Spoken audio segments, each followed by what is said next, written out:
back to the BHP After Dark. Yeah, it's just BHP After Dark. I'm so used to saying the BHP wrap up show. Right. BHP After Dark. We are actually after dark right now. I mean, I feel like past your bedtime. 90-something% of our episodes are during the night. I don't know that that's true. I think that's true. But I mean, I'm not complaining. The lighting's kind of better when that happens. You think? The light kind of spills when it's the day. Well, I'm excited about the one we're going to do on Friday from a undisclosed location.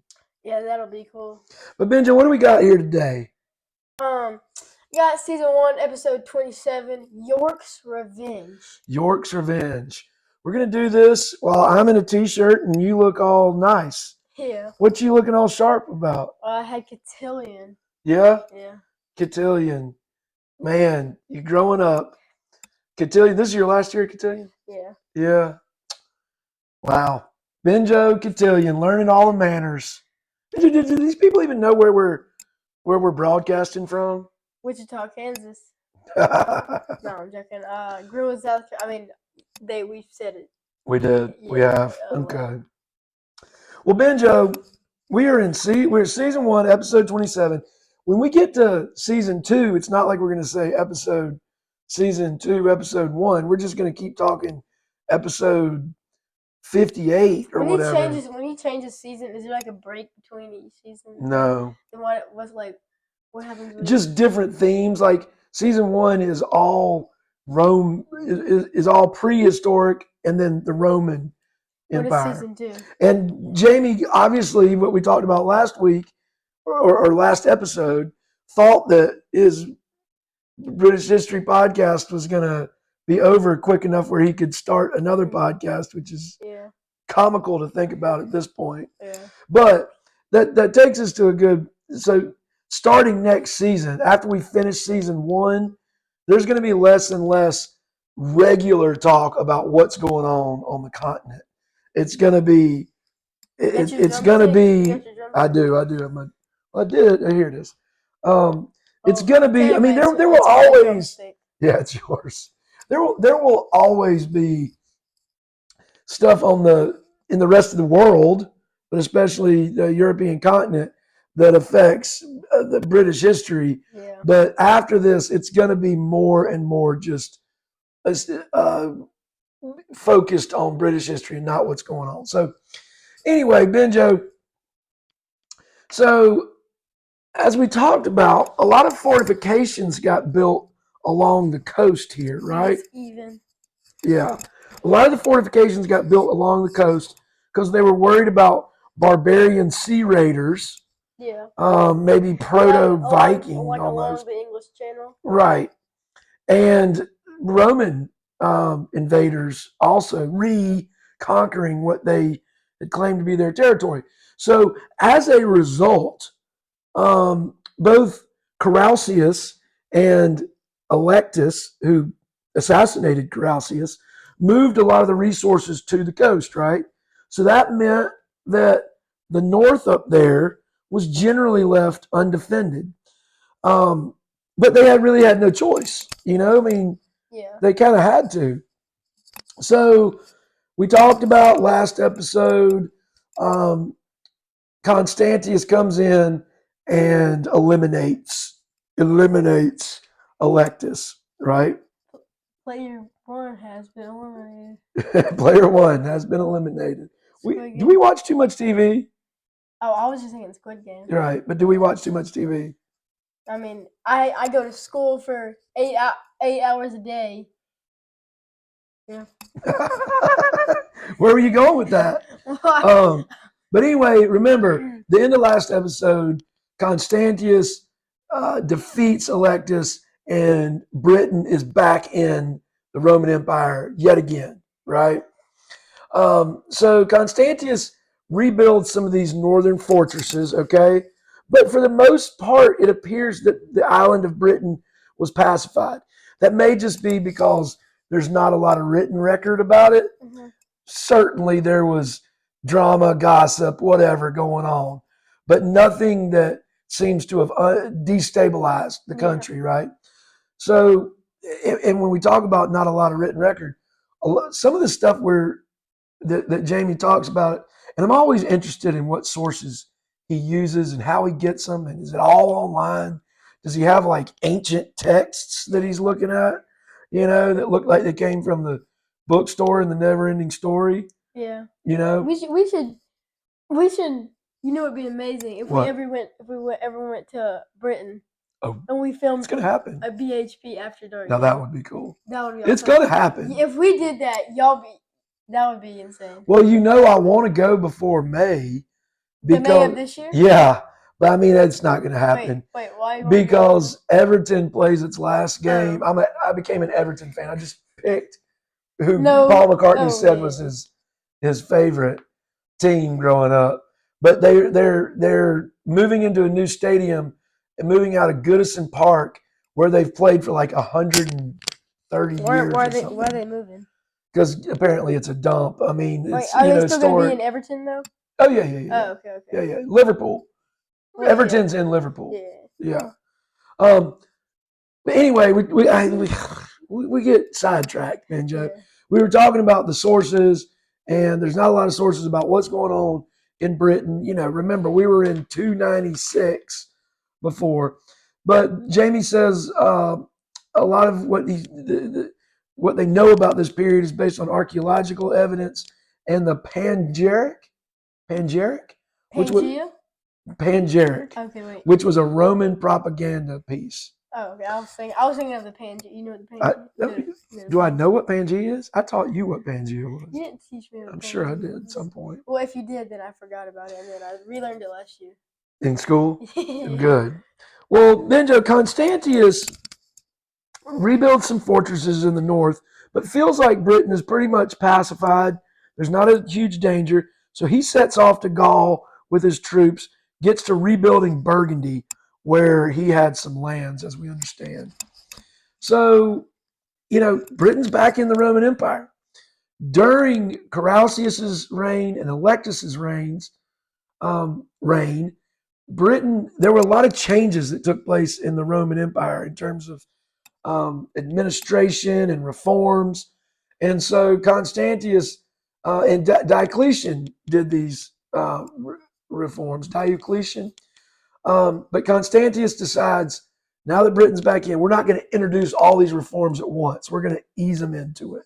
I'm not even sure what these reforms he's talking about are, but they're reforms nonetheless. Okay. So Constantius is getting a little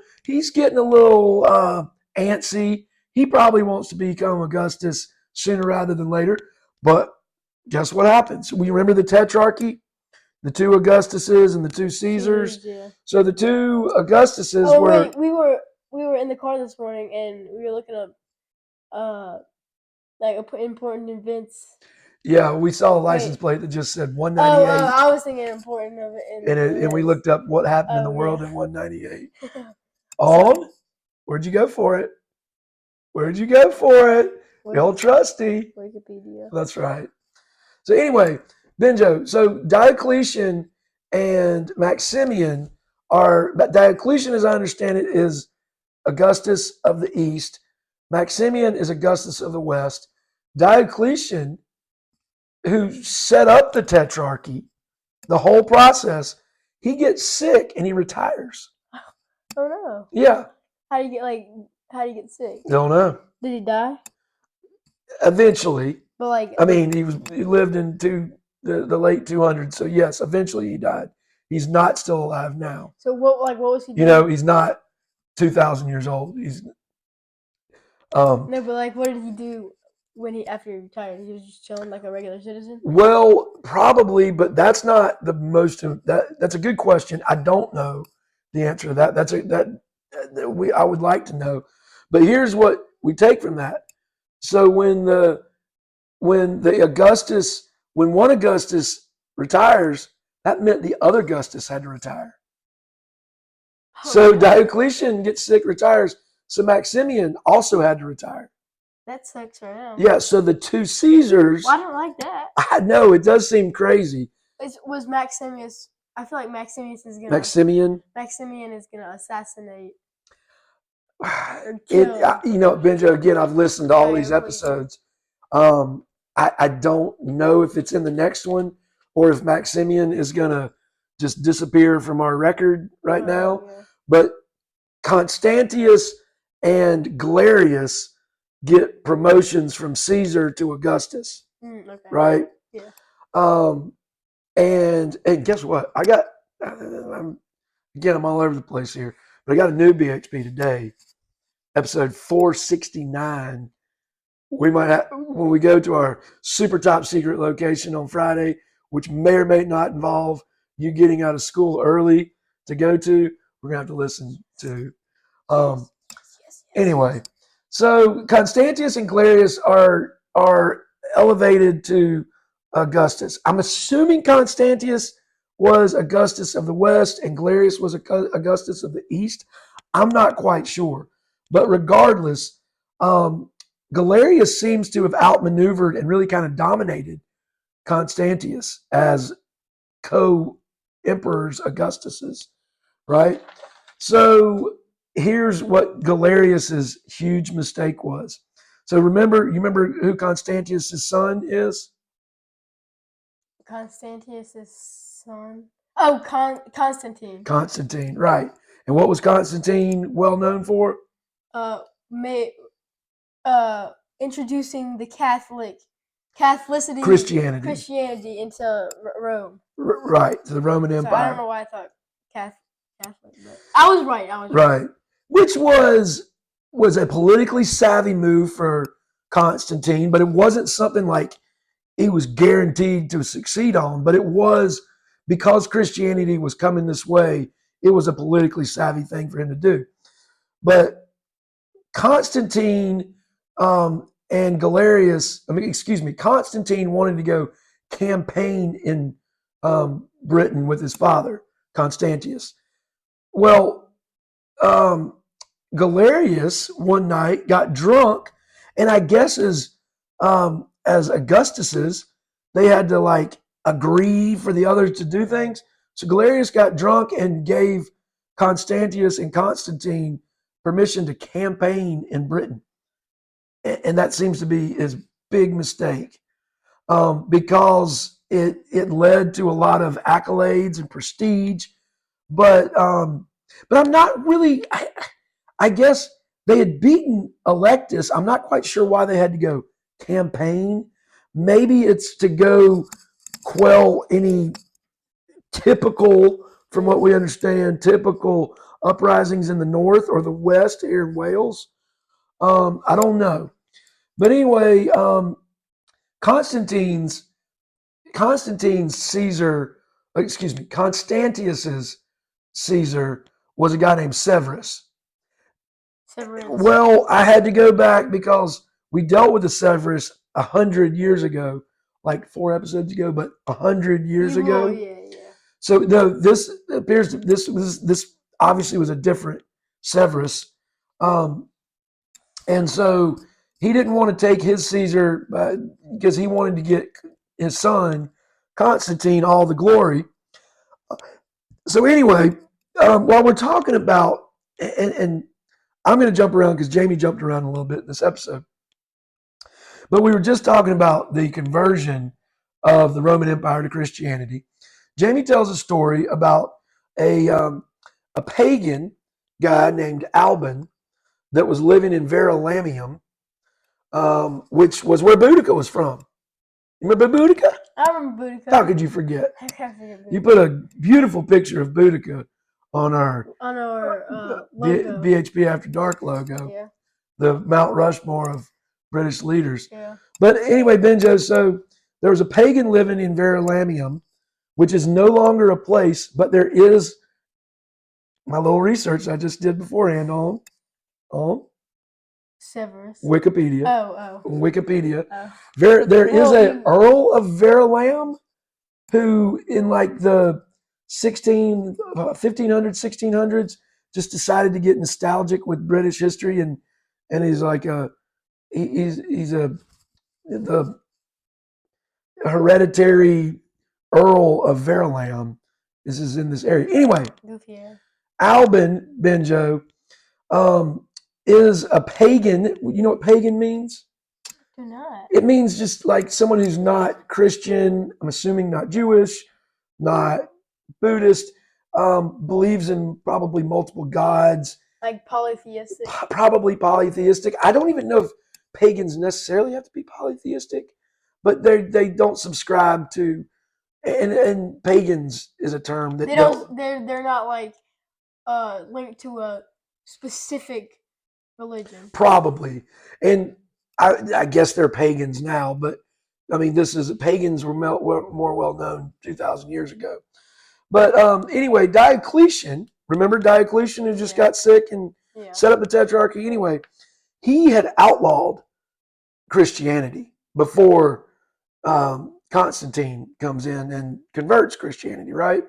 So Alban sees he runs into a Christian priest who's on the run from the Romans who are persecuting Christians at this point, which, just a few years later, they're going to be persecuting anybody who's not Christian, I guess, I mean, it's like back and forth. Right. Well, but after it switches to Christianity, it's all one way for the next 2,000 years, But anyway, Alban is a nice pagan. He takes care of this guy, gives him shelter, and the guy actually converts Alban, and baptizes him as a Christian. So the Romans are coming from him for the Christian priest. What Alban does is he exchanges clothes with the Christian priest, pretends to be the Christian priest. He dies? So that the Christian priest doesn't get persecuted. And does Alban get persecuted as the... So the Roman authorities figured out this ruse and killed them both.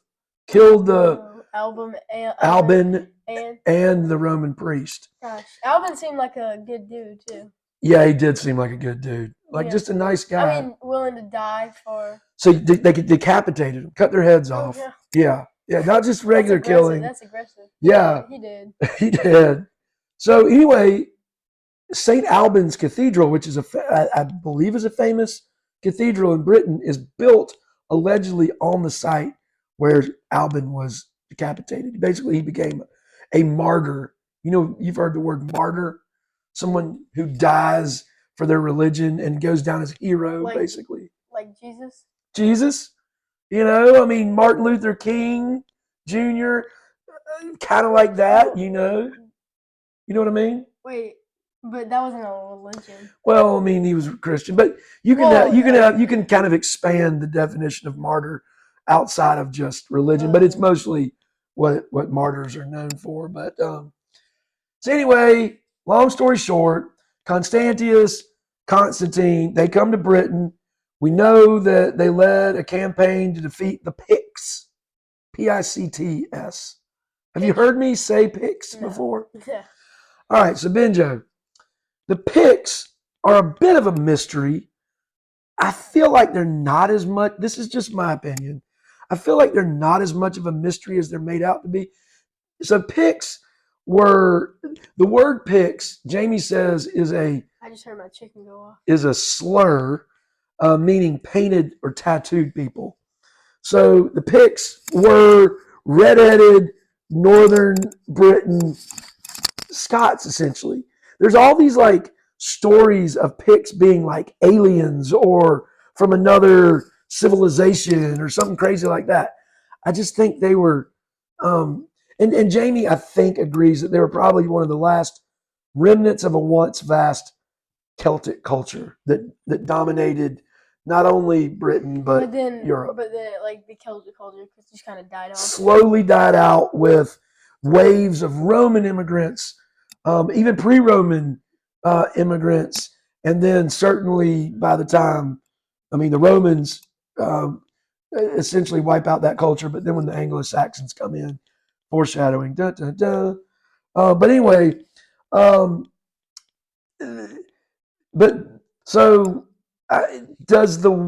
if you call someone a group of people painted or tattooed people, is that even really a slur? I don't know. They are painted and tattooed. If there's a derogatory slur for it. I don't think that's a slur. Maybe, I don't know, maybe it was derogatory back then. But anyway, I don't think the Picts, and this is I you know, I don't claim to be an expert. I don't think there's some like secret society. I just think they were a previously untagged, recognized group of northern Britons. But anyway, there's a campaign to defeat the Picts, and the battle against the North. How many times have we talked about with Hadrian and Antonine these battles again, and so on and so on, these battles against the North, right? Severus too. Remember Severus's evil sons, Geta and who was the other one? It was Geta the one that killed. No, Geta was the one that got killed. Oh, the other one was like insane. Yeah, that guy was insane. I can't believe I forgot. That guy was a nut job. But so Constantius's battle, they was victorious. They beat the rebellious North, which Jamie doesn't really go into a lot of detail about how the North was rebelling and all that. But he's victorious, beats the Northerners. I mean, a win's a win. And he returns to York, which is... Wait, make sure they can see it. York, right there. So he beats him up here, comes back down, celebrates in York. In North. I mean, it's still the North, but it's York, right? Just like Severus had. Wait, is New York named after that? It is. Yeah, for sure. For sure. York is kind of the capital of the North, right? Mm-hmm. London's the capital of the South. York's the capital of the North. It's so tiny, though. Well, it is. Yeah. But anyway, Benjo. So he returns to York, just like Severus had. And you remember what happened with Severus? Push it over. He died there in York. Oh no. Yeah. Celebrating? No, Severus was just like old and sick. Oh. And he doesn't say what how Constantius dies, but he goes to York and he dies in 305. So we are now, Benjo, in the year 305. Not 2025. Not 305. 305. Jamie also at the end ends the episode, starts and ends the episode with some like banter with a guy named Tim who apparently is a York guy, and this is why Jamie says that Wales is better than York because Jamie's family is from Wales. Tim Robinson? I don't know. I think you should leave. Benjo, anyway, if you're watching this, you're a dedicated BHP fan. Don't comment too much. Yeah, just everybody chill. But we're cranking these out, man. Yeah, we'll see you in the disclosed location. And I'm so excited. I'll leave it at this. Peach truck. If you know, you know. IYKYK. If you know, yeah. All right. But I've been Benjo, obviously. I've been B. And we've been BHP After Dark. Good to see you. Don't believe